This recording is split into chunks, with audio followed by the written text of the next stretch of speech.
இப்போது சற்று அந்த புஸ்தகத்துக்குள்ளாக வர ஆரம்பிக்கின்றோம். வரும்போது நாம் கேட்க வேண்டிய கேள்வி, அது கேள்வி அல்ல, அறிந்திருக்க வேண்டிய சில உண்மைகள். ஆதியாகமத்தினுடைய நோக்கம், த பர்பஸ் ஆஃப் ஜெனிசிஸ், அதாவது ஜெனிசிஸை அல்லது ஆதியாகமத்தை எதற்கு எழுதினார்கள் என்று. ஆதியாகமத்தின் நோக்கம் அதை எழுதிடுங்க, பதில் எழுதுங்க. தேவன் தன் மக்களோடு செய்த உடன்படிக்கைக்கு சரித்திர அடிப்படையை ஆதியாகமம் தருகிறது. தேவன் தன் மக்களோடு செய்த உடன்படிக்கைக்கு சரித்திர அடிப்படையை ஆதியாகமம் தருகிறது. இது ரொம்ப முக்கியம். நம்ம முன்பு பார்த்தோம், தேவனுடைய உடன்படிக்கை தான் பைபிளுடைய இருதயமாக இருக்கிறது. அந்த தேவனுடைய பைபிளுடைய இருதயமாக இருக்கின்ற தேவனுடைய உடன்படிக்கைக்கான சரித்திர அடிப்படையை ஆதியாகமம் தருகிறது. அதனுடைய பொருள் என்னவென்றால், ஆதியாகமம் புஸ்தகம் இல்லை என்றால் தேவன் மனிதனோடு செய்த உடன்படிக்கையை நாம் புரிந்து கொள்ள முடியாது. ஆண்டவர் ஆபிரகாமோடு உடன்படிக்கை செய்தார், அதை எப்படி புரிய முடியும் ஆதியாகமம் இல்லாம? ஆண்டவர் இஸ்ரேல் மக்களோடு உடன்படிக்கை செய்தார், அதை எப்படி புரிய முடியும்? ஆகவே அனைத்து உடன்படிக்கைக்கும் அடிப்படையை ஆதியாகமம் தருகிறது. மோசஸ் சீகல் என்கிற ஒரு அறிஞர் இவனமாய் சொல்றாரு. மோசஸ் சீகல் என்கிற அறிஞர் இவனமாய் சொல்றாரு, the real theme of the Pentateuch is the selection of Israel. The real theme of the Pentateuch is the selection of Israel from the nations. The real theme of the Pentateuch is the selection of Israel from the nations and its consecration. And its consecration to the service of God. And his laws in a divinely appointed land. In a divinely appointed land.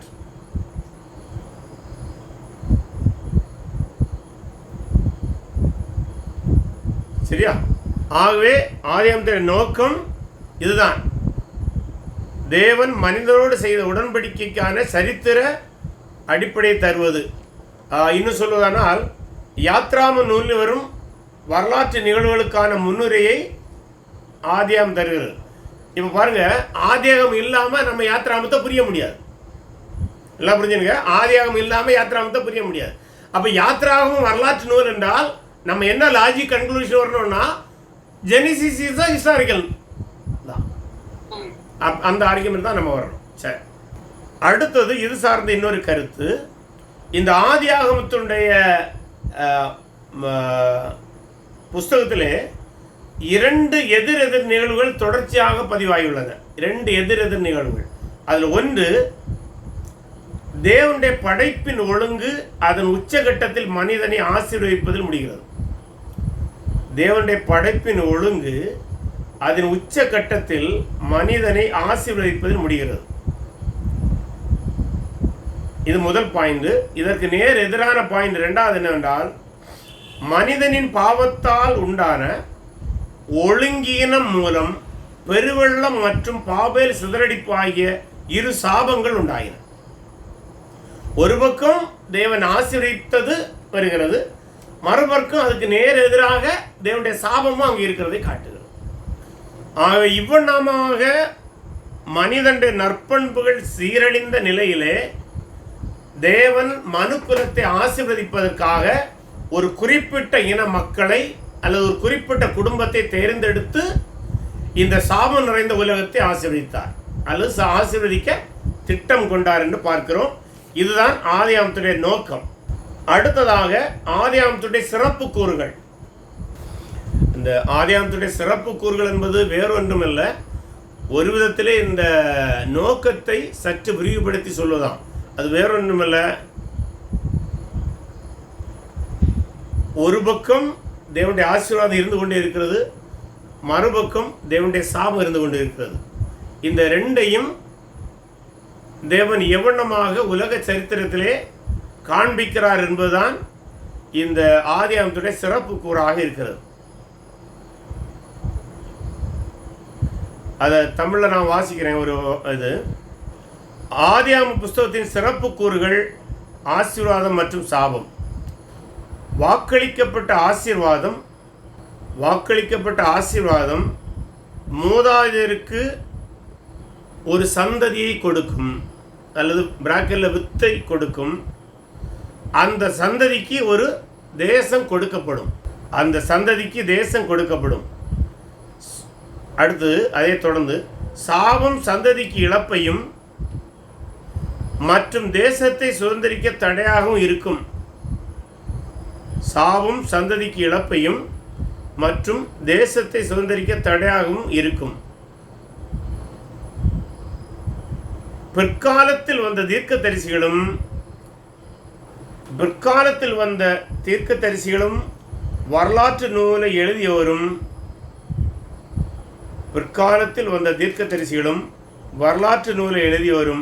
இந்த கருத்தை விரிவாக்கினர். அதுக்கு பொருள் என்னன்னா, நீங்கள் நம்ம இனிமேல் தீர்க்க தரிசன புஸ்தகத்தை போய் படித்தா, அதில் வரலாற்று நூலில் படித்தோன்னா ஆண்டவருடைய ஆசீர்வாதம் எப்படியெல்லாம் இஸ்ரவேல் மக்கள் வந்தது, அவர்கள் தேவனுடைய திட்டத்தை விட்டு விலகி செல்லும் போது எப்படி சாபம் வந்தது என்பதை தான் அவங்க விரிச்சு எழுதிட்டே போவாங்க. அதனால தான் ஆதியாகம புஸ்தகத்தினுடைய சிறப்பு கூறுகள் என்பது தேவனுடைய ஆசீர்வாதமும் தேவனுடைய சாபமும். பிற்காலத்தில் வந்த தீர்க்கதரிசிகள் இந்த சாபத்துக்கு நேராக இஸ்ரவேல் மக்கள் எப்படி போனாங்க என்பதை விவரிக்கும், அல்லது தேவன் கூறிய ஆசீர்வாதத்தை அவர்கள் எப்படி சுதந்திரித்தார்கள் என்பதை விவரிக்கும். அதுதான் ப்ராப்பர்ட்டிகள் புக்கில் நம்ம ரெண்டே மாறி மாறி பார்ப்போம். அது நம்ம அந்த புஸ்தகங்களை படிக்கும்போது சற்று விரிவாக பார்க்கலாம். அடுத்து ஒரு தலைப்பு போடுங்க, ஆதியாகமத்தினுடைய கட்டமைப்பு, த ஸ்ட்ரக்சர் ஆஃப் ஜெனிசிஸ். இந்த ஸ்ட்ரக்சர் ஆஃப் ஜெனிசிஸ் என்று சொல்லும்போது நம்ம சில அவுட்லைன்னு சொல்லுவோம் இல்லை ஆங்கிலத்தில். ஸோ அதைத்தான் நம்ம ஸ்ட்ரக்சர் நீங்கள் சொல்கிறோம். இதை பல்வேறு அறிஞர்கள் பல்வேறு வடிவத்திலே கொடுக்குறாங்க. ஒரு டெஃபினிட்டாக இதுதான் ஒரு ஸ்ட்ரக்சர் நம்ம சொல்ல முடியாது. உதாரணத்துக்கு சில அறிஞர்கள் பைபிளை நிலத்தின் அடிப்படையில் பகுத்து பிரிப்பாங்க. நிலத்தின் அடிப்படையில் என்றால் ஆதியாகமம் 1ஆம் அதிகாரம், 2ஆம் அதிகாரம், 3ஆம் அதிகாரம் ஏதேன் தோட்ட நிகழ்வுன்னு சொல்லுவாங்க. 4ஆம் அதிகாரம், 5ஆம் அதிகாரம் எல்லாம் எங்க நடந்தது? கிழக்கே, ஏதேனுக்கு கிழக்கே என்கின்ற நிலப்பகுதியில் நடந்தது என்று சொல்லுவாங்க. அடுத்த நிகழ்வுகள் பாபேல் அந்த ஏரியாவிலே நடந்தது என்று சொல்லுவாங்க. பின்பு 12ஆம் அதிகாரத்தில் மெசபடோமியா, அங்கிருந்து கானான் தேசத்திற்கு ஆபிரகாம் வருகிறார். இந்த நிகழ்வுகளை சொல்லுவாங்க. அதையும் மெசபடோமியா அல்லது ஊர் தேசத்திலிருந்து கானானுக்குன்னு சொல்லுவாங்க. பின்பு எகிப்துன்னு சொல்லுவாங்க. பின்பு வாக்களிக்கப்பட்ட தேசம். இப்படி நிலத்தின் அடிப்படையிலே பைபிளை கட்டமைக்கிறவர்கள் உண்டு. சிலர் மனிதனுடைய அடிப்படையில் கட்டமைப்பாங்க. மனிதனுடைய அடிப்படையில் என்றால் ஆதாமுடைய காலம், நோவாவுடைய காலம், ஆபிரகாமுடைய காலம் என்று இப்படி மனிதனுடைய வாழ்வின் அடிப்படையிலே கட்டமைப்பார்கள். ஆனால் சில அறிஞர்கள் இதை முற்றிலும் வேறு விதத்திலே கட்டமைக்கிறார்கள். அது என்னன்னா, ஒரு டெக்னிக்கல் வேர்டு இருக்குது, அதை எழுதிடுங்க. டெலிடாட் அல்ல டோலிடாட், TOLEDOT, டோலிடாட்னு சொல்லுவாங்க. இந்த டோலிடாட் என்பது வேறு ஒன்றுமல்ல, நம்ம தமிழ் பைபிளில் வம்ச வரலாறுன்னு வருகிறது. நம்முடைய தமிழ் பைபிளில் வம்ச வரலாறு அல்லது சந்ததிகளுடைய வரலாறுன்னு வருகிறது. ஆகவே ஆதியாகமத்தில் 11 இடங்களிலே இந்த வார்த்தை வருகிறது. ஆதியாகமத்திலே 11 இடங்களில் இந்த வார்த்தை வருகிறது.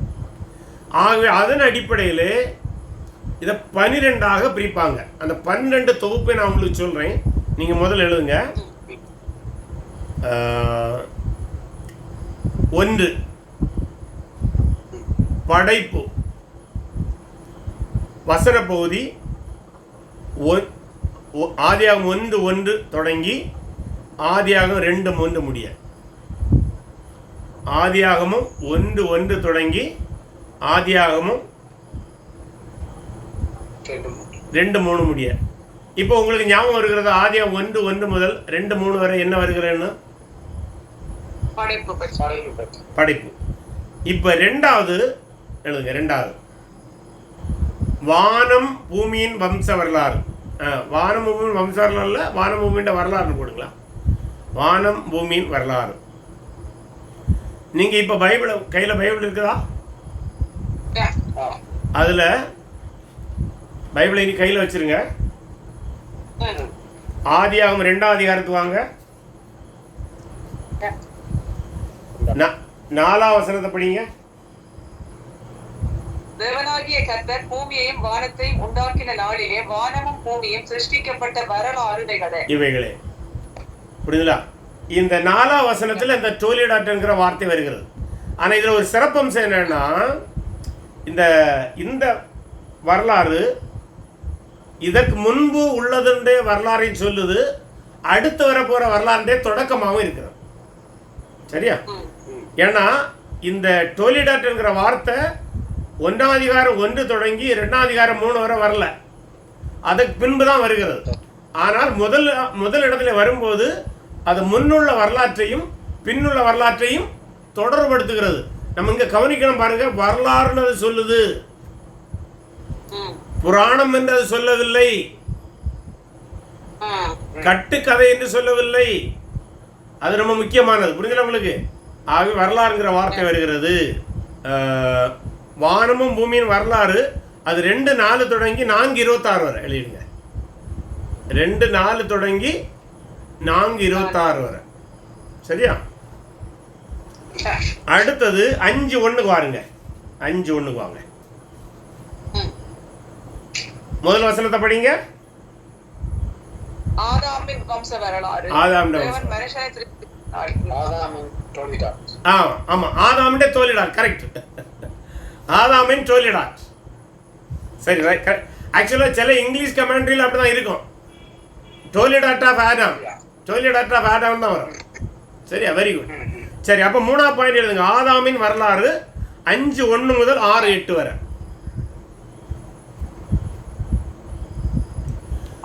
ஆமா. அப்ப பிரதர் நீங்க இப்படியே எழுதுங்க. வரலாறுன்னு எழுதாம டோலிடாட்னு எழுதுங்க. அது டெக்னிக்கல் வேர்டு, ரொம்ப நல்லா இருக்கு. டோலிடாட். அடுத்த 4 நோவாவின் டோலிடாட் அல்லது டோலிடாட் ஆஃப் நோவா. அது 6:9 தொடங்கி 9:29 வரை. 6:9 படிச்சு பாருங்க. 6:9 நோவாவின் வம்ச வரலாறு. நோவாவின் வம்ச வரலாறு 6:9 தொடங்கி 9:29 வரை பிரதர். 6:9 தொடங்கி 9:29 வரை. அடுத்த 5ஆம் பாயிண்ட் டோலிடாட் of Shem Ham Japheth. Shem காப் யாப்பேத் என்பவரின் டோலிடாட் 10:1 தொடங்கி 11:9 முடிய. 10:1 தொடங்கி 11:9 முடிய. 10:1 படிங்க. நோவாவின் குமாரனாகிய சேம் காம் யாப்பேத் என்பவரின் வம்ச வரலாறு. சரியா? அடுத்த 6ஆம் பாயிண்ட் டோலிடாட் ஆஃப் சேம். சேமின் டோலிடாட்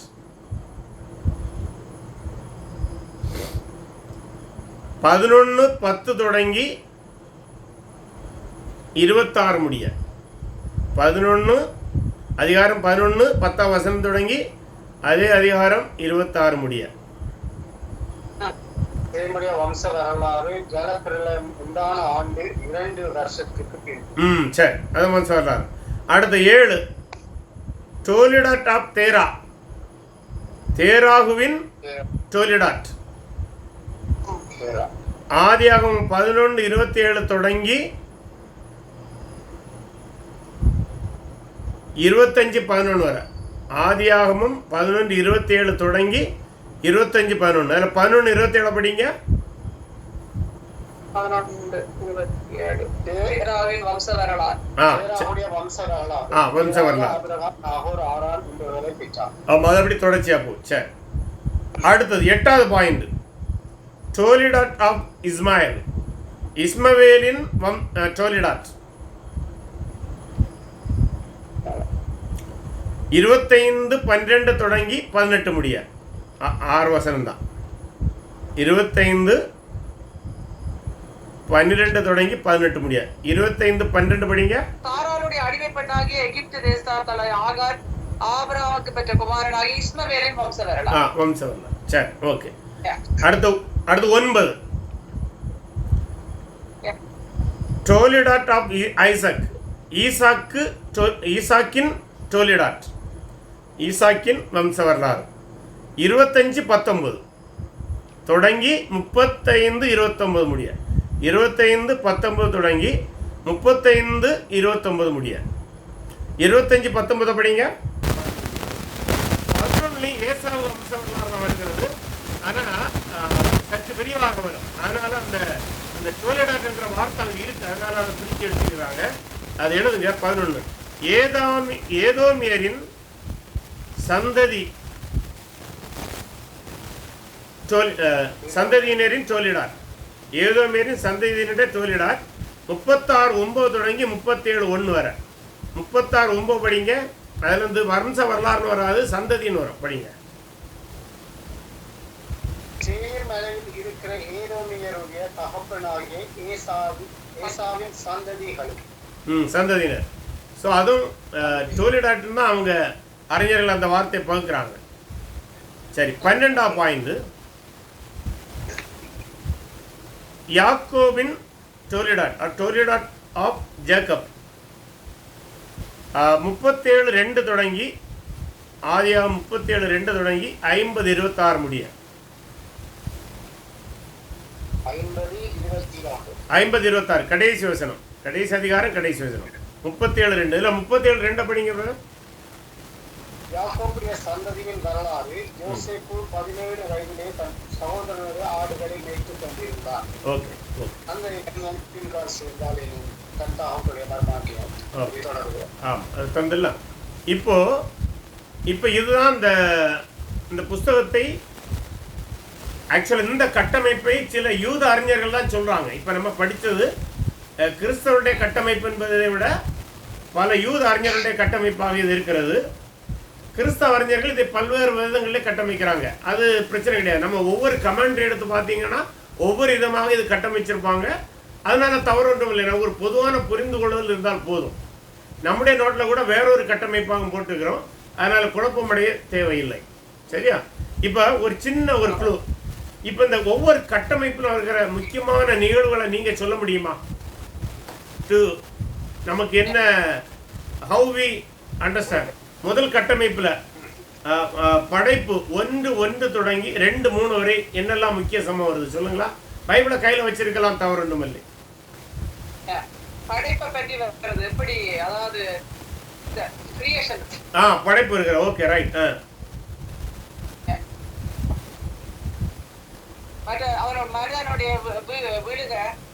மனிதனுடைய விழுகை வருகிறது. மனிதனுடைய விழுகை அதில் வருகிறதா?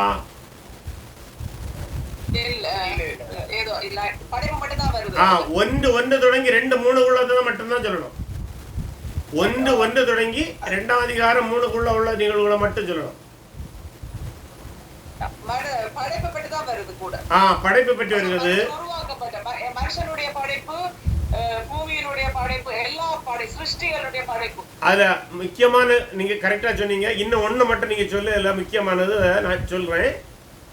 7ஆம் நாளை ஆசீர்வதித்த நிகழ்வு அதில் வருகிறது. ஓய்வு நாள் ஆசரித்தது அதில் வருகிறது. அது ரொம்ப முக்கியமானது. சரியா? ஏன் அது முக்கியமானன்னா பிற்காலத்திலே இஸ்ரேலுடைய சபாத்துக்கு இது அடிப்படை. அப்ப இது வரலாற்று தொடர்பு இருப்பதை நம்ம பார்க்கணும். புரியுதுல? ஸோ ஆகவே அது முக்கியமானது. சரி, 2வது வானம் பூமியுண்ட வம்ச வரலாறு 2:4 தொடங்கி 4:26 வரை. அந்த அதிகாரங்களுக்குள்ள உள்ள நிகழ்வுகளை நீங்க நினைவுபடுத்துங்க.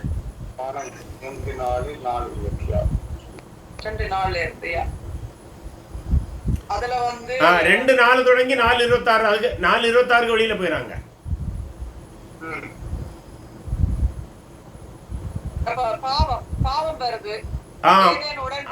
அதை இப்படி சொல்லணும். படைப்பினுடைய கூடுதல் விவரம் வரும். ஆஹா. ஏன்னா 2-3 வரை படைப்பை சொல்லியிருக்கோம், 2 நாள்லேருந்து மனிதனை படைத்த தகவலை சற்று விரிவாக சொல்லியிருக்கோம். ஸோ படைப்புண்டை கூடுதல் விவரம் அதில் வருகிறது. அதன் பின்பு பாவமும் விழுகையும் வருகிறது. Yeah. ஓகே, அடுத்தது ஏதேன் உடன்படிக்கையும் வருவதில்ல. உடன்படிக்கை வருகிறது. அந்த உடன்படிக்கை கான்செப்ட்ல இப்ப போவாங்க. ஓகே ஓகே, நிகழ்வுகளை மட்டும் சொல்லுங்க, நிகழ்வுகளை மட்டும் சொல்லுங்க.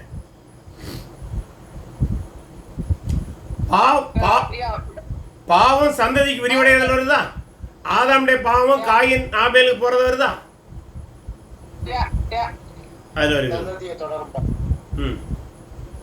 அடுத்த பாவத்தை சொல்லுங்க சொல்லுங்க.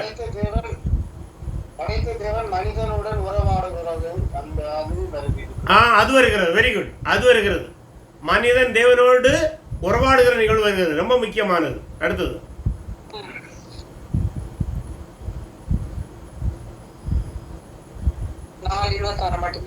அதுல 3 அடுக்கு சாபம் இருக்கிறது. 3 அடுக்கு சாபம் அப்படின்னா சாத்தான் மீது சாபம், மனித நிமித்தம் பூமி சபிக்கப்படுதல், காயின் மீது சாபம். இப்படி 3 சாபங்கள் அங்க வருகிறது. சாத்தான் மீது, மனித நிமித்தம் பூமி, காயின் மீது சாபம். 3 சாபங்கள் அங்கே முக்கியமா. ஆனால் இதுல மனிதனுக்கு சாபம் இல்லை. அப்படித்தானே? எப்படி? மனிதனுக்கு டைரக்டா சாபம் வேற இல்ல, பூமி தான் சபிக்கப்பட்டது மனிதன் நிமித்தம். மனித நிமித்தம், ஆமா, மனித நிமித்தம் பூமி சபிக்கப்பட்டது. ஆமா, மனிதனுடைய பாவத்தின் நிமித்தம் பூமி சபிக்கப்பட்டது, ரொம்ப முக்கியமானது. சரியா? இந்த மனுஷனை சபிக்கவே சொல்றாரு. சில பேருக்கு மனுஷனுக்கு சபிக்கவே இல்ல, மனுஷனை சபிக்கல.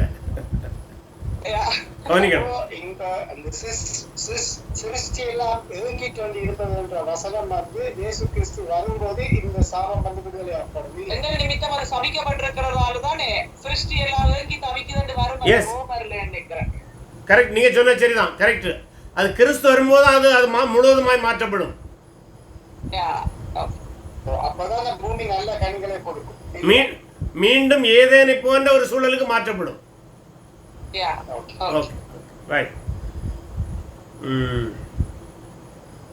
இந்த இடத்துல இந்த சாபத்தினூடாக வேறொரு காரியத்தை ஆண்டவர் செய்தார். அது என்னவென்றால் 4:15 படிங்க. 4:15. அப்பொழுது கர்த்தர் அவனை நோக்கி, காயினை கொல்லுகிற எவன் மேலும் 7 பழி சுமரும் என்று சொல்லி காயினை கண்டுபிடிக்கிறவனவரும் அவனை கொன்று போடாதபடிக்கு கர்த்தர் அவன் அடையாளத்தை போட்டார். என்ன காட்டுது? சாபம் இருந்த போதும் தேவனுடைய கருணை அவன் மீது இருந்ததை காட்டுகிறது. சாபம் இருந்த போதும் தேவனுடைய கருணை இருந்ததை காட்டுகிறது. இது எதை காட்டுகிறது என்றால், the entire humanity is cursed but God's grace is available to them.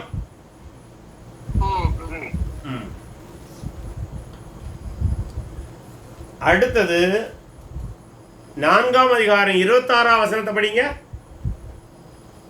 26. சேத்துக்கு ஒரு குமாரன் பிறந்தான், அவனுக்கு ஏனோஸ் என்று பெயரிட்டான். அப்பொழுது மனுஷர் கர்த்தருடைய நாமத்தை தொழுது கொள்ள ஆரம்பித்தார். முதலாவது மனிதன் தேவனை தொழுது கொள்ள ஆரம்பித்தது இந்த வசன பகுதியில் வருகிறது. தொழுகையின் ஆரம்பம், கார்ப்பரேட் வர்ஷிப் ஆரம்பம் அங்க வருகிறது. ஓகே, அப்போ இந்த டோலிடாட்ல இதெல்லாம் முக்கிய நிகழ்வுகள். இந்த வசனத்தின்படி தொழுது கொள்ள ஆரம்பித்தார்கள் என்றால் இந்த ஆலயம் இருந்திருக்குமா? எப்படி? இந்த வசனத்தின்படி இங்கு ஆலயம் கட்டப்பட்டிருக்குமா? ஆலயத்தை வைத்து தொழுது கொண்டார்களா? இல்ல இல்ல இல்ல இல்ல. நீங்க அருமையான ஒரு கேள்வி கேட்டீங்க, இதுக்கு ஒரு அருமையான பதில் இருக்குது. இந்த ஆலயத்தில் வர்ஷிப் பண்றதே தேவன் இயேசு கிறிஸ்து மாற்றி அமைத்தார். மாற்றி அமைத்தார்னு சொல்லும்போது மாற்றி அமைப்பதற்கான திட்டத்தை கொடுத்தார். எங்கன்னா யோவானுக்கு பாருங்க, யோவான் 4ஆம் அதிகாரம்.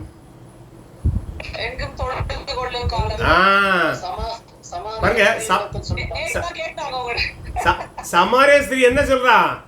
ஆலயத்துல தானே தொழணும்னு ஆண்டவர் சொல்றாரு. இல்ல, எல்லா இடத்துலயும் தொழலாம். Jesus is restoring the early worship. ரொம்ப முக்கியமானது. ஓகே, புரியல? ஓகே, அடுத்தது மூன்றாவது பாருங்க, ஆதாமின் வம்ச வரலாறு 5:1 தொடங்கி 6:8. இதற்குள்ளான முக்கிய நிகழ்வுகளை பாருங்க. 5:1 வசனத்தை படிங்க. 5:1 வசனத்தை படிங்க. ஆதாமின் வம்ச வரலாறு. தேவன் மனுஷனை சிருஷ்டித்ததினாலே அவனை தேவ சாயலாக உண்டாக்கினார். எண்டேர் படைப்புண்டு ஆதியாகம 1வது அதிகாரத்துடைய நிகழ்வை மீண்டும் நினைவுபடுத்துகிறது. ஓகே, விரிவா சொல்லுது. மீண்டும் அதை நினைவுபடுத்து, ஆதியா 1 நினைவுபடுத்துகிறது.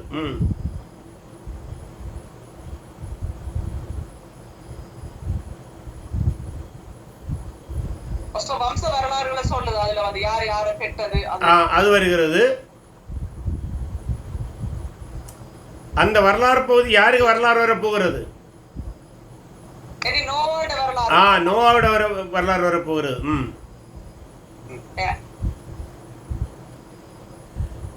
5:1 படிச்சீங்களா? 5:1 கூட 2 படிங்க. 5:1 2 படிங்க. அவர்களை ஆணும் பெண்ணுமாக சிருஷ்டித்து அவர்களை ஆசீர்வதித்து அவர்களை சிருஷ்டித்த நாளிலே அவர்களுக்கு மனுஷர் என்று பெயரிட்டார். சரி, அடுத்து 5:24 படிங்க. ஏனோக்கு தேவனோட சஞ்சரித்துக் கொண்டிருக்கையில் காணப்படாமல் போனால் தேவனை அவனை எடுத்துக்கொண்டார். ரப்சர் வருது. எதை காட்டுகிறது?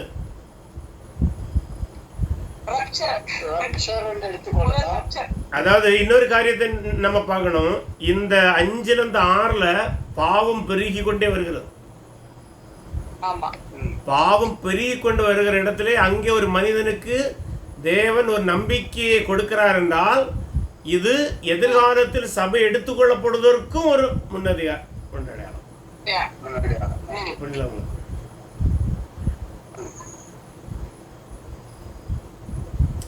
இந்த வசன பகுதியில் தான் நினைக்கிறேன் மனிதனுடைய பாவத்தின் நிமித்தம் தேவன் மனஸ்தாபப்பட்டார் ஒரு வசனம் வரீங்களா? என்னோடு போராடுகிறது. அது 6ஆம் அதிகாரத்தில். 6ஆம் அதிகாரம் எந்த வசனம்? 6:6 தாம் பூமியிலே மனுஷனை உண்டாக்கினதற்காக கர்த்தர் மனஸ்தாபப்பட்டார். அது அவர் இருதயத்துக்கு விசனமாயிருந்தது. இது முக்கியமான நிகழ்வு. ஏன்னா இந்த மனஸ்தாபத்தின் நிமித்தம் தான் அடுத்த பெருவெள்ளம் தண்டனை வர இருக்கிறது. புரியுதுல்ல? சரி, அப்போ ஆதாமுடைய வம்ச வரலாறுல இவ்வளவு நிகழ்வுகளையும் நாம் முக்கியமானதாய் கருதுகிறோம். அடுத்தது 4வது பிரிவுக்கு வாங்க. நோவாவின் வம்ச வரலாறு 6:9 தொடங்கி 9:29 வரை. இதுல என்னென்ன காரியங்களை பார்க்கிறீர்கள்? இதுல வந்து பேழை உண்டு பண்ணுறது. 6:9 படிங்க. 6:9 படிங்க. 6:9 நோவாவின் வம்ச வரலாறு. நோவாவின் காலத்தில் இருந்தவர்களுக்குள்ளே நீதிமானும் உத்தமமாயிருந்தார். தேவனோட சஞ்சரித்துக் கொண்டிருந்தார். அப்ப நோவா தேவனோடு உள்ள உறவை குறித்து அது பேசுகிறது. அடுத்தது பூமி சீர்கட்டிருந்த ரொம்ப முக்கியம். பூமி சீர்கட்டின நிலைக்கு நேராக சென்று கொண்டிருக்கிறதை பார்க்கிறோம். அது அதை எப்படி சொல்லணும்னா, அந்த சீர்கட்ட பூமியிலே தேவன் ஒரு குடும்பத்தை தேர்ந்தெடுக்கிறார் தன்னுடைய மீட்பின் திட்டத்துக்காக. சரி, அடுத்தது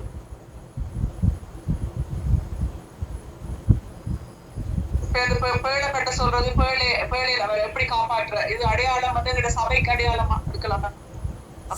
சபைக்கு அடையாளமாக பிரசங்கிக்கிறார்கள். அதை நேரடியாக தவறுன்னு சொல்ல முடியாது. ஆனா ரொம்ப டீப்பா அதுக்குள்ள போனா சிக்கல்ல மாட்டிக்கணும். மேலோட்டமாக ஒப்பிட்டு போகலாம். மேலோட்டமா பிரசங்கிக்கலாம், தவறல்ல. பட் டீப்பா போனா பேழை சபையை சொல்லவில்லை, பேழை கிறிஸ்துவ தான் சொல்லும்.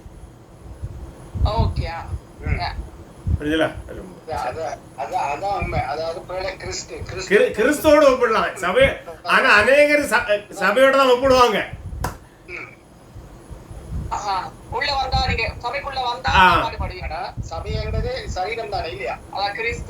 Body of Christ. அது என்ன தெரியுமா சிஸ்டர்? கிறிஸ்துவுடன் சொல்லும் போது அவனுக்கு நம்பிக்கை பெருகும். வேலையை சபைக்கு ஒப்பட்டால் அவனுக்கு பயம் உருவாகும்.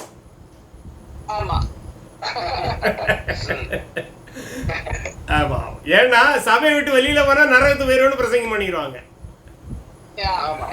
அதனாலதான் அதுல ஒரு கவனமா இருக்கணும். சரியா? அடுத்தது நோவா கானானை சபித்து சேமை ஆசீர்வதித்த நிகழ்வு அங்க வருகிறது. அது முக்கியம். ஏன் தெரியுமா? தேவன் மனிதனை ஆசீர்வதித்து அந்த ஆசீர்வாதம் எப்படி கடத்தப்படுகிறது என்பதை நம்ம படிக்கணும். ஆதாம் சபிக்கப்பட்ட பின்பு ஆனால் ஆண்டவர் அவனை ஏற்கனவே ஆசீர்வித்த அந்த ஆசீர்வாதம் மனிதனை விட்டு எடுக்கப்படல. நம்ம முதல்ல பார்த்தோம் இல்ல, ஆதாமை சபிக்கவில்லை. அந்த ஆசீர்வாதம் எப்படி மனுக்குலத்துக்கு கடந்து கொண்டே வருகிறது என்பதை நம்ம இங்க பார்க்கிறோம். ஆகவே அந்த ஆசீர்வாதம் நோவா மூலம் சேமுக்கு வருகிறது, சேமுக்கு குடும்பத்துக்கு வருகிறது. இது எதுக்குன்னா இந்த உடன்படிக்கையை புரியும் போது அந்த உடன்படிக்கையை தேவன் எந்த சந்ததியில கொண்டு வருகிறார் என்பதை அறிவதற்கு இந்த சேமை ஆசீர்வித்த நிகழ்வு நம்ம அறிந்து வைத்திருக்க வேண்டும். ஏன்னா சேமின் வம்சத்துல தான் அந்த ஆசீர்வாதம் கடந்து வந்து கொண்டே இருக்கிறது. சரி, அடுத்து 5ஆம் பகுதிக்கு வருகிறோம். நோவாவின் குமாரர் சேம் காம் யாப்பேத்துடைய வம்ச வரலாறு 10:1 தொடங்கி 11:9 முடிய. Very good, very good. அதாவது மக்கள் பெருக்கத்தினால் எல்லைகள் வகுக்கப்படுகின்றன அல்லது தேசங்கள் உருவாகின்றன என்று சொல்லலாம்.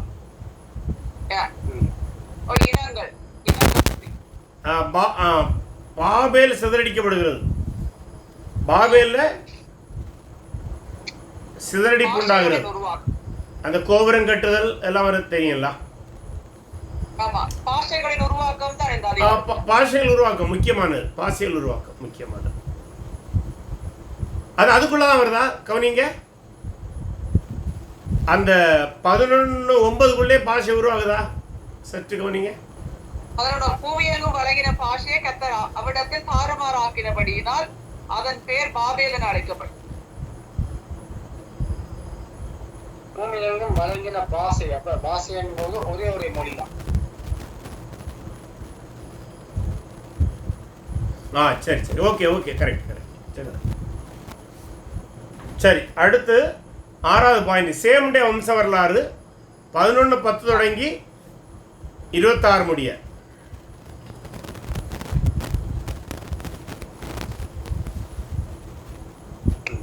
ஆபிரகாமோட அழைப்பு அதுக்குள்ள வருது.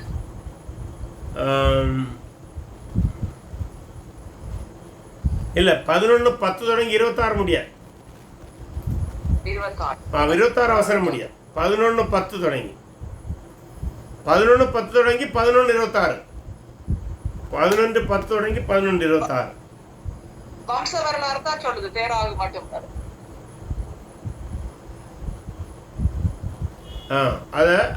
அதாவது இந்த வம்ச வரலாறு பட்டியல் கடைசியில் எங்க போகுது? ஆபிரகாமுக்கு நேராக போகுது, தேராவுக்கு நேராக போகுது. அது என்ன சொல்றாங்கன்னா, இந்த வம்ச வரலாறு பட்டியல் வேற நிகழ்வுகள் அதிகம் இல்லை. பட் அதை ஒரு அறிஞர் இவ்வளமாய் சொல்றார்.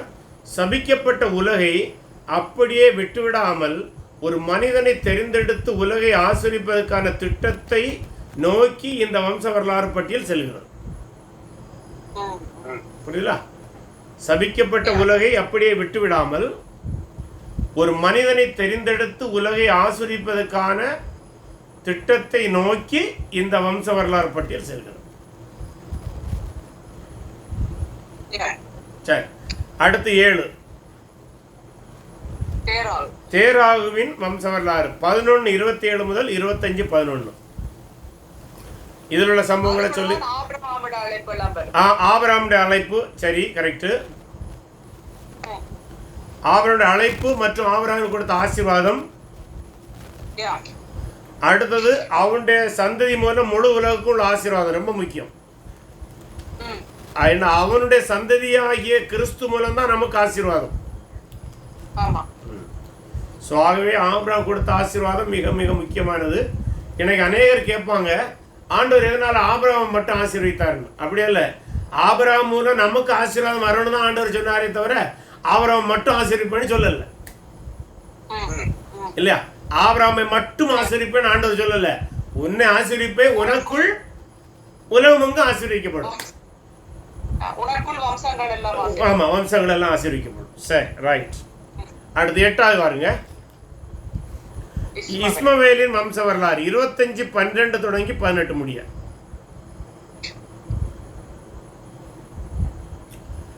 இதுல முக்கிய நிகழ்வுன்னு சொல்வதை விட தெரிந்தெடுக்கப்பட்ட வம்ச வரலாறை தொடர்வதற்கு முன்பு இடையில் இஸ்மவேலுடைய வரலாற்று சுருக்கத்தை கொடுக்கிறார். அது ஜஸ்ட் ஒரு இன்ஃபர்மேட்டிவ் தான். ஒருவேளை அந்த இப்படி கூட இருக்கலாம், அந்த ஆசீர்வாதம் எப்படி இந்த, ஏன்னா ஆபிரகாமை ஆசீர்வதித்த போது அவனுக்கு செல்லாமல் அது ஈசாக்கு வந்தது என்பதை விவரிப்பதற்காக அந்த வரலாறை சொல்லி இருக்கலாம். சரியா? அது ஒரு அதில் மற்றபடி ரொம்ப இன்ஃபர்மேஷன் இல்லை நமக்கு. ஆகவே அது 9க்கு வந்துடலாம். ஈசாக்கின் வம்ச வரலாறு 25:19 தொடங்கி 35:29 முடிய. இதுல என்னெல்லாம் முக்கியமான சம்பவங்கள் இருக்குது? 2 ஜாதிகள் உருவாகுது. Okay okay. ஒன்று ஆசீர்வாதத்துக்கான சந்ததி என்று பார்க்கிறோம். Okay, right. இதுல யார் ஆபிரகாமுடைய ஆசீர்வாதத்துக்கு உரிமை பெற்றவன்? ஈசாக். ஈசாக்குடைய சந்ததியில யாக்கோப். அதை எழுதிருங்க. அதாவது அதை இப்படி எழுதுங்க. 12:2 உள்ள ஆபிரகாமுடைய ஆசீர்வாதம் யாக்கோபுடைய குடும்பத்துக்கு கடத்தப்படுகிறது, ஏசாவுக்கு போகல.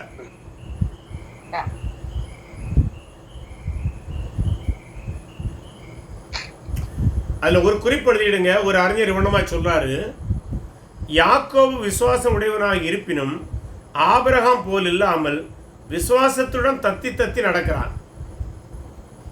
அப்படின்னா அவன் விசுவாசம் ஆபிரகாம் போல கன்சிஸ்டன்சி கிடையாது என்று சொல்லப்படுகிறது. இது ஒரு அறிஞருடைய பார்வை தான். இது கரெக்டான நம்ம போக வேண்டிய தேவையில்லை, அவருடைய பார்வையை சொல்ல. அடுத்த 10 ஏசாவின் வம்ச வரலாறு 36:1 தொடங்கி 8 முடிய.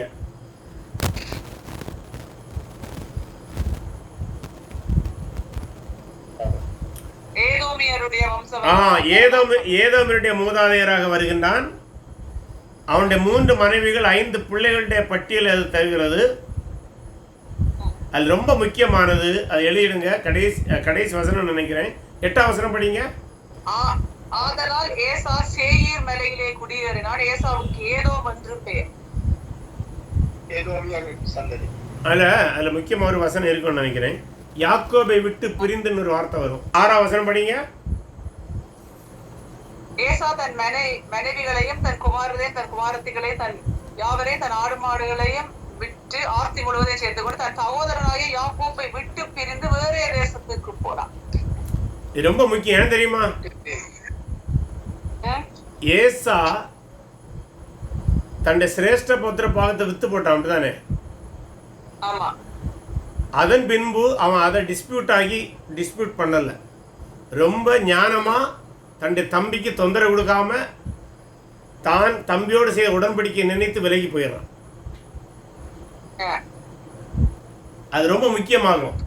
இன்றைக்கு கூட உள்ள பொலிட்டிக்கல் சிச்சுவேஷன்ல பாத்தீங்கன்னா இந்த ஏசாவுடைய குணநலம் இருக்குமானால் இஸ்ரேல்ல பிரச்சனை கிடையாது.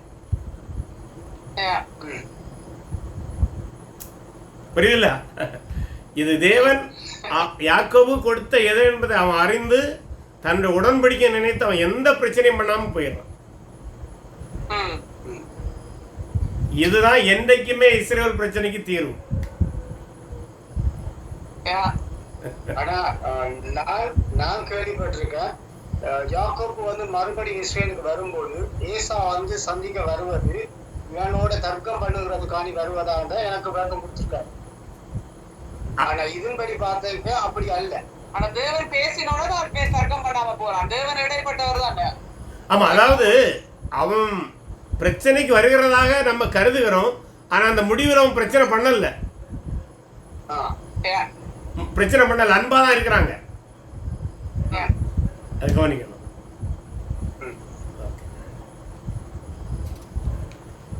சரி, அடுத்த 11ஆம் பாயிண்ட். ஏதோமியரின் தகப்பனாகிய ஏசாவுடைய சந்ததி 36:9 தொடங்கி 37:1. இதுல ரொம்ப நிகழ்வுகள் ஒன்றும் இல்லை. ஆனால் ஒரு அறிஞர் இவண்ணமாக ஒரு வார்த்தை சொல்லாரு, அதை வேணும்னா எழுதிடுங்க. ஏதேன் தேசத்துடைய அரசியல்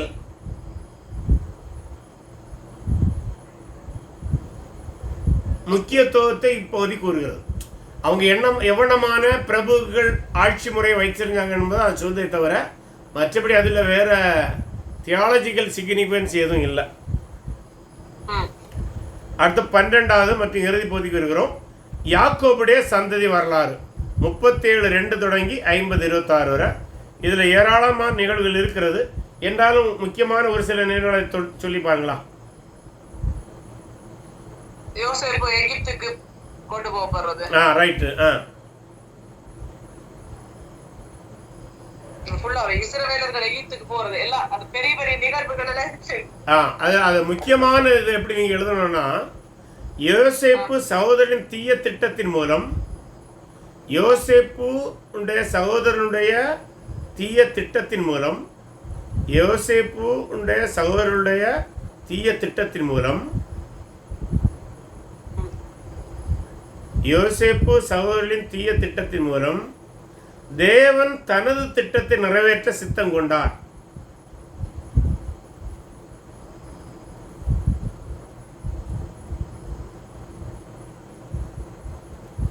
தேவன் ஆக்சுவலா இது ஒரு பெரிய ஒரு ஒரு ஒரு ஒரு டிவோஷனல் பாயிண்ட் ஆகும். எப்படின்னா, யோசேப்பும் தன்னுடைய சவரில் பார்க்கும்போது சொல்லுவார், நீங்கள் எனக்கு தீங்கு நினைத்தீர்கள், தேவன் எனக்கு அதை நன்மையாக மாற்றினார் சொல்லுவார்.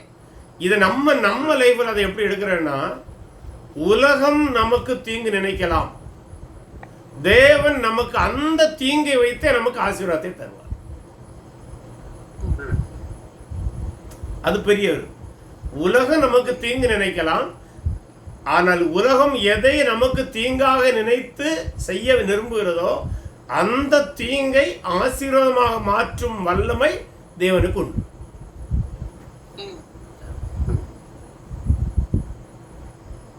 சரியா? சரி. இவ்வாறு நம்ம ஆதியாமுடைய புஸ்தகத்தை இஸ்ரவேல் நாட்டிற்கு இறையியல் மற்றும் வரலாற்று ஆதார நூலமாக நாம் பார்க்கிறோம். ஆகவே ஆதியாம் புஸ்தகத்தை வெறும் புஸ்தகமாக இல்லாமல் இஸ்ரவேல் மக்களுடைய இறையியல் மற்றும் வரலாற்றுக்கு அடிப்படையாக பார்க்கிறோம். இப்போ ஒரு கேள்வி, அப்படியானால் இது இஸ்ரவேல் நாட்டுக்கு மட்டும்தான் வரலாற்று அடிப்படை என்றால் இல்லை, முழு உலகத்துக்கும் வரலாற்றின் அடிப்படை முதல் 11 அதிகாரங்களில் வருகிறது. இது ஒரு கோணத்தில் இஸ்ரவேலுடைய வரலாற்றை சொன்னாலும் முதல் 11 அதிகாரங்களும் இஸ்ரவேலுடைய வரலாறை மட்டுமல்லாமல் உலக வரலாறையும் சொல்கிறது. ஆகவே நாம் இதை வரலாறு புஸ்தகமாகவே கருதி அணுகிறோம். ஒருவேளை இது குறித்த மேலும் ஆய்வுகளை செய்து அதை முழுமையான வரலாற்று நூலாக அறிவிக்க வேண்டியது வரலாற்று ஆசிரியருடைய கடமையாக இருக்கிறது. ஆபிரகாமுக்கு அழைப்புக்கு முன்னாடி வரலாறு சொல்லலாம் தானே? ஆபிரகாமுடைய முந்தே, ஆமா, முக்கியமா, அதாவது சில அறிஞர்கள் ஆபிரகாமே கேள்வி எழுப்புகிறார்கள். ஆபிரகாமையே கேள்வி எழுப்புகிறார்கள். நமக்கு அது பிரச்சனை இல்லை. நீங்க கேட்டபடி முக்கியமாக முதல் 11 அதிகாரம் தான். ஆனால் சில அறிஞர்கள் ஆபிரகாமே கேள்வி எழுப்புகிறார்கள். நம்முடைய பதில் என்னவென்றால், ஆபிரகாம் மட்டுமல்ல, அதற்கு முந்தின மனிதர்களும் வரலாற்று நபர்களே. ஆனால் போதிய ஆய்வை இன்னும் செய்யாதபடியினாலே நாம் அதில் முடிவுக்கு வர முடியாமல் இருக்கிறோம், அவ்வளவுதான். ஆகவே ஆய்வுகளை தொடர்வோம். நிச்சயமாக அந்த ஆய்வுகள் அதை வரலாறு என்று நிரூபிக்கும் என்று நாம் நம்புகிறோம்.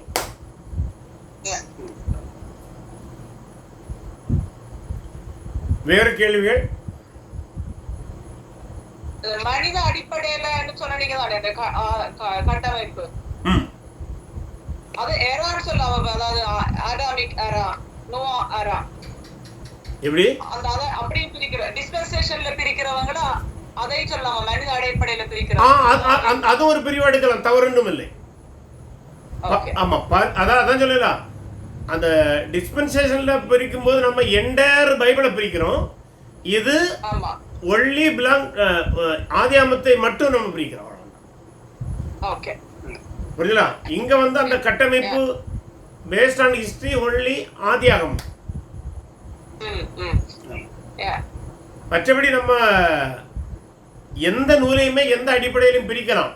ஆனால் பொதுவாக அறிஞர்கள் வரலாற்று அடிப்படையில் பிரிக்கிறதுனா ஆண்டு அடிப்படையில் பிரிக்கிறாங்க. அது கொஞ்சம் ஈஸியானது. சரியா?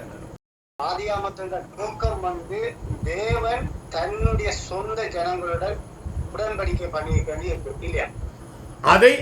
அந்த உடன்படிக்கைக்கு அடையாளமாக அஸ்திவாரமாக ஆதியாகம புஸ்தகம் இருக்கிறது. ஓகே, அப்ப இப்ப இங்க வந்து சொந்த ஜனங்கள் இருக்குது. அப்ப மற்ற ஜனங்களோட தேவன் உடன்படிக்கை பண்ணவில்லையா? அந்த ஒரு கொஸ்டின் இருக்கு. நல்ல கேள்வி. ஆதாமுக்குள்ளாக அந்த உடன்படிக்கைக்குள்ள அவர்கள் வர்றாங்க. இன்னைக்கு நம்ம கிறிஸ்துவின் மூலம் பாருங்க, ஆதாமுடைய உடன்படிக்கை கடைசியில் கலாத்தியர்ல படிச்சீங்கன்னா கிறிஸ்துவ வந்து முடியும். அந்த சந்ததி கிறிஸ்துவே. கிறிஸ்து உலகத்தோடு உடன்படிக்கை செய்தார். அந்த உடன்படிக்கையில நம்ம வந்துடுறோம் இல்லையா? ஆகவே ஆதாமுடைய உடன்படிக்கை நேரடியாக இஸ்ரவேலோடு செய்யப்பட்டது, மறைமுகமாக முழு உலகத்தோடு செய்யப்பட்டது.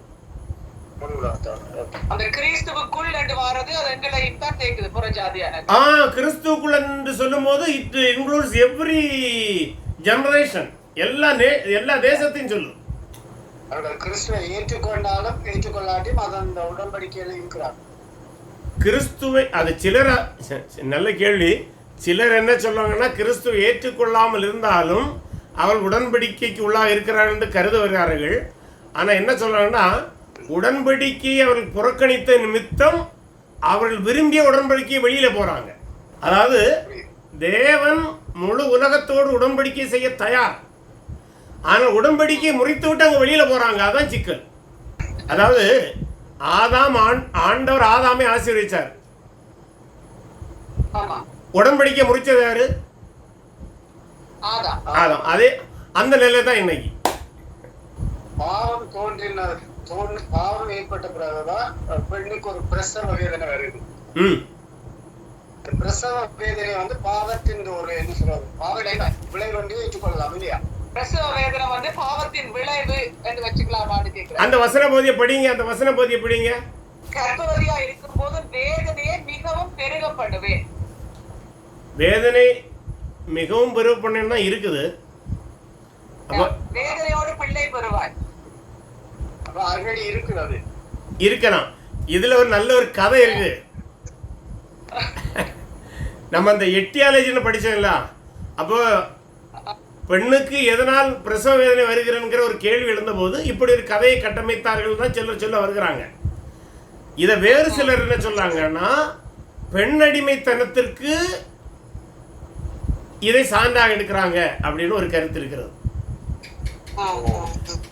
அடுத்து இன்னொரு நகைச்சுவையான ஆனால் வரலாற்றில் நடந்த ஒரு உண்மை என்று சொல்றாங்க. மயக்க மருந்தை கண்டுபிடித்த போது கத்தோலிக்க சபையார்கள் பெண்ணுக்கு பிரசவ வேதனை தவிர்ப்பதற்கு மயக்க மருந்து கொடுப்பதை தடை செய்தார்கள். ஏனென்றால் தேவனுடைய வார்த்தை பெண்ணுக்கு கற்பவேதனை படும்போது வேதனை இருக்குன்னு சொல்லுது. ஆகவே அந்த வேதனை அவள் அனுபவித்து தான் ஆக வேண்டும். அதற்கு எதிராக மயக்க மருந்தை கொடுத்தீர்கள் என்றால் நீங்கள் தேவனுடைய திட்டத்தை எதிர்க்கிறீர்கள் என்று சொன்னாங்க. இது சரித்திரம். ஸோ இது வந்து ஆணாதிக்க மனநிலையிலிருந்து வந்தது என்று பிற்காலத்தில் பயங்கரமான போராட்டங்கள் வந்து என்னுடைய ஞாபகம் சரியாக இருக்குமானால் 1949 தான் கத்தோலிக்க சபை அதை முறைப்படி அனுமதித்தது. ஆக அதுவரை அந்த ஒரு பிரச்சனை இருந்தது. ஆக அது பாவத்தின் விளைவாக வந்ததா அல்லது ஏற்கனவே ஓரளவு வலி இருந்திருக்கலாம், அது மிகுதியாக்கப்பட்டதா என்பது கேள்விக்குறி. ஒருவேளை அதை இப்படி புரிந்து கொண்டால் சரியாக இருக்குமோ என்று எனக்கு தோன்றுகிறது. எப்படி என்றால் மனிதன் பாவம் செய்த பின்பு அவன் எல்லா விதத்திலும் பாதிக்கப்பட்டான். நம்ம டோட்டல் டிப்ரவிட்டின்னு சொல்லுவோம், அப்படிதானே? The entire personality including our physical body was affected due to sin. பாவத்து நிமித்தம் நம்முடைய சரீரத்திலோ ஆவிக்குரிய காரியங்களிலோ ஆத்மாவிலோ பாதிக்கப்படாத ஒரு இடம் இல்லை. ஆகவே பாவத்து நிமித்தம் நம்முடைய சரீரமும் வலு இழந்தது ஒரு விதத்திலே. அப்படி வலு இழந்தபடினாலே அந்த வேதனை அதிகமாக நமக்கு காணப்படுகிறது. ஆகவே அதைத்தான் அந்த வார்த்தை சொல்கிறதே தவிர மற்றபடி பாவம் செய்தபடினால்தான் வலி வந்தது என்று சொல்ல முடியாது. ஒரு வலி தீவிரமாக உணரப்படுகிறது, அவ்வளவுதான் இல்லையா? நம்முடைய சரீரம் ஹெல்த்தாக இருக்கும்போது நோயுடைய கொடுமை தீவிரத்தை நம்ம உணர மாட்டோம். பட் வீக் ஆகும்போது அதனுடைய தீவிரத்தை உணர்வோம். அதே போன்ற ஒரு நிகழ்வு தான் அது இருக்குமே தவிர மற்றபடி அதை முழுவதுமாக சாபத்தினுடைய முழு விளைவென்பதை வரையறுக்க முடியுமா என்பது யோசிக்க வேண்டிய ஒன்றா இருக்குது. மனுஷனுக்கு வந்து பூமியின் மேலதான் ஆளுகை இருக்குது. இப்ப நாங்க வானத்துக்கு போய் இதன்றபடியா தான் அங்க எங்களை ஆளுகை செய்ய முடியாம இருக்கிறதுக்கு காரணம், ராக்கெட்டோட அனுப்பியும் அங்க போய் எதுவுமே சக்சஸ் பண்ணாம இருக்க காரணம் வந்து ஆதாமுக்கு சொல்லும் போது பூமியை தானே ஆளுகை செய்ய கொடுத்தவர் இல்லையா? ஆமா, அதாவது அதுல இன்றைக்கு ஒரு அறிஞர் இவனமாய் சொல்லுகிறார், தேவன் மனிதனை தனது சாயல்ல தான் படைச்சார். அது தன்னுடைய சகல படைப்பின் மீதும் அவனுக்கு ஆளுகையை கொடுத்தார். பூமி என்று மட்டும் நான் சுருக்க வேண்டிய அவசியம் இல்லை. நன்றாக புரிந்து, இது ஒரு அறிஞருடைய பார்வை, இது என்னுடைய பார்வை இல்லை. ஸோ ஆண்டோட விருப்பம் அவன் முழு அண்ட சராசரத்தையும் அவனால் கட்டி ஆள முடியுமானால் கட்டி ஆளலாம். ஆனால் அப்படி ஆளுகைக்கு வரும்போது கூட அவன் தன்னை தேவன் என்ற நிலைக்கு உயர்த்தாமல் இருக்க வேண்டும். அதுதான் தேவனுடைய எச்சரிக்கை.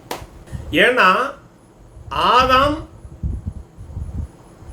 தேவசாயலே தான் படைக்கப்பட்டதை அறிந்தும் அது போதாது என்று எண்ணி தவறாக புரிந்து தன்னை தேவனுடைய நிலைக்கு உயர்த்த சாத்தானுடைய வார்த்தைக்கு செவி கொடுத்ததான் அவனுக்கு சிக்கலாக மாறியது.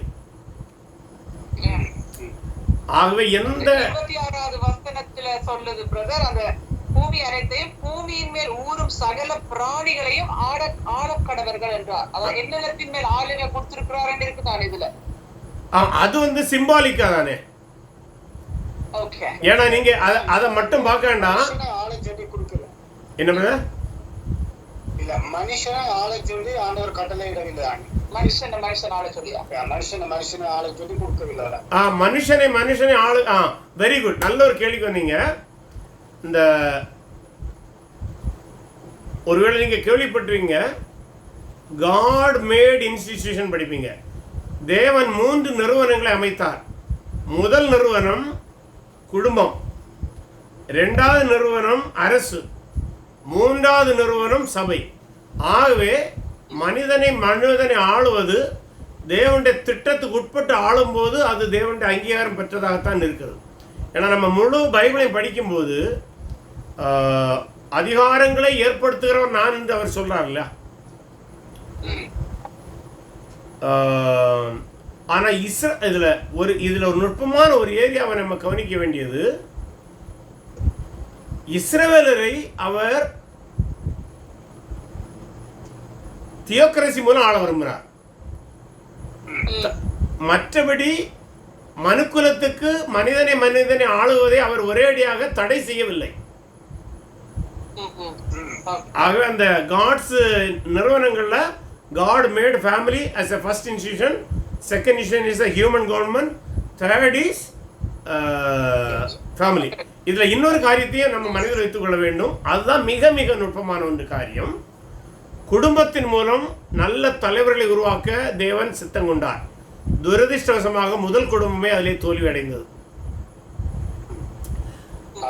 ஓகே, செகண்ட் அரசாங்கத்தின் மூலம் தேசத்துக்கு நல்ல தலைவர்களை உருவாக்க தேவன் சித்தம் கொண்டார். துரதிர்ஷ்டவசமாக அனைத்து அரசுகளும் தோல்வி அடைந்தது. தேர்ட், தேவன் அரசாங்கத்துக்கு பதிலாக சபையை உருவாக்கினார். சபை உலகத்துக்கான நல்ல தலைவர்களை உருவாக்கி கொடுக்க வேண்டிய சபையோட பொறுப்பு. துரதிர்ஷ்டவசமாக சபையும் இன்றைக்கு அந்த நிலையில் தான் இருக்கிறது இல்லையா?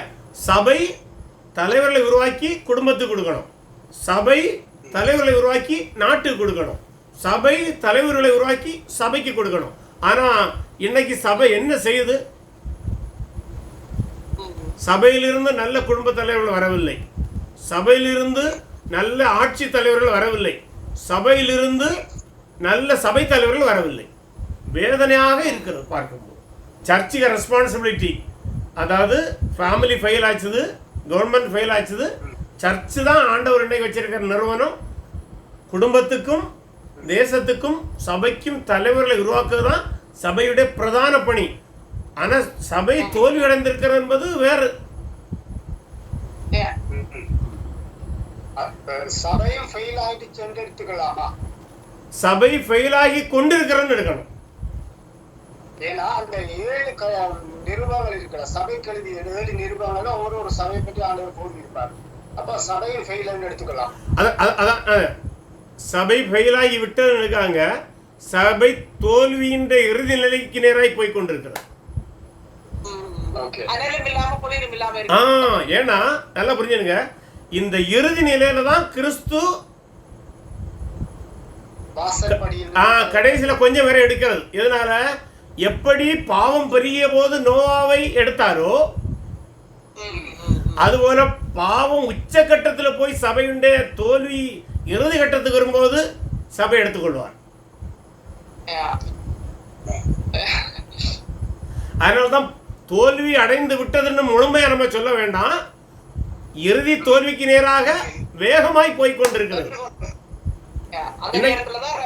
ஆமா, இன்னைக்கு நீங்க உலகத்தில் இருக்கிற எந்த சபை டினாமினேஷன் எடுங்களா, எந்த லோக்கல் சர்ச் எடுங்க, டினாமினேஷன்ல டாக்டரின் ஃபெயிலியர், இண்டிவிஜுவல்கிட்ட கேரக்டர் ஃபெயிலியர், சர்ச்சில் கன்ஃபியூஷன், லோக்கல் சர்ச்சில் கன்ஃபியூஷன். அப்போ ஃபெயிலியர் எல்லா மட்டத்திலும் பிரதிபலிக்குது இல்லையா? அங்கொன்றும் எங்கொன்றுமாக உங்களை போல என்னை போல ஒரு சிலரை வைத்திருக்கிறார். அவ்வளவுதான். இல்ல நம்ம மட்டும் இல்ல, by God's grace there are people. இல்ல எலியாட்ட சொன்னார்ல, உன்னை போல பாகாலுக்கு முன்பாக முழங்கால் இடாத 7000 இருக்கிறாங்க. அதுபோல நம்மை போல ஆண்டவர் பலரை வச்சிருக்கிறாரு. அதற்காக நம்ம ஆண்டவருக்கு நன்றி செலுத்துவோம். பட் நம்ம அறிந்திருக்க வேண்டியது சபை is heading toward a great collapse.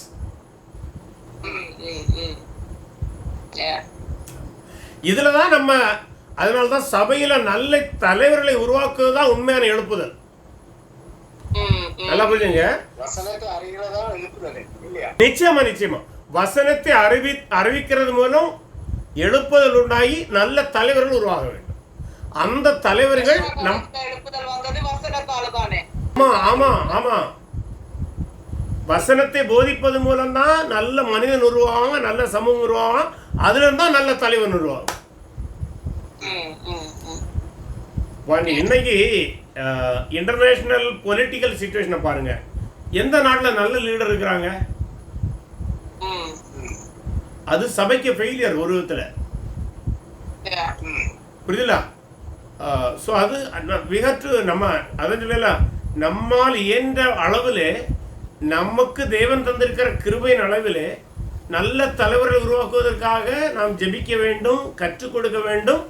கர்த்தர் தலைவர்களை எழுப்புவார், அதில் மாற்றுக்கிறது கிடையாது. கர்த்தர் எழுப்புவார்.